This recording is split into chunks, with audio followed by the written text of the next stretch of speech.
একদিন একটি ছেলে স্কুল থেকে বাসায় ফিরছিল। পথে হঠাৎ সে দেখতে পেল একটি নীল উজ্জ্বল রঙের জাদুর কলম। ছেলেটি কলমটি কৌতূহল নিয়ে বাসায় নিয়ে এলো। বাসায় এসে সে খাতায় লিখল, আমাকে একটা বার্গার দাও। অবিশ্বাস্য হলেও সত্যি, সঙ্গে সঙ্গে তার হাতে বার্গার চলে এলো। ছেলেটি খুব অবাক হলো। সে বুঝল কলমটি দিয়ে যে কোনো কিছু সম্ভব। তাই সে তার ভাইয়ের ভাঙা সাইকেল খাতায় লিখে সাথে সাথেই সেটি মেরামত করে দিল। এভাবে কলম ব্যবহার করতে করতে একদিন ভুল করে সে লিখে ফেলল, অনেক বৃষ্টি হোক। হঠাৎ করে আকাশ থেকে ঝরতে লাগলো প্রবল বৃষ্টি। পুরো গ্রাম পানিতে ডুবে যেতে লাগলো। ছেলেটি ভয় পেয়ে গেল।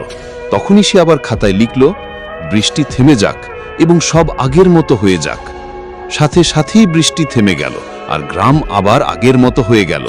তখন ছেলেটি বুঝতে পারল, ক্ষমতা হাতে পেলে তার সঠিক ব্যবহার করতে হয়। আর হ্যাঁ, গল্পটি যদি তোমাদের ভালো লেগে থাকে তাহলে আমার চ্যানেলটি লাইক, শেয়ার আর সাবস্ক্রাইব করতে ভুলো না।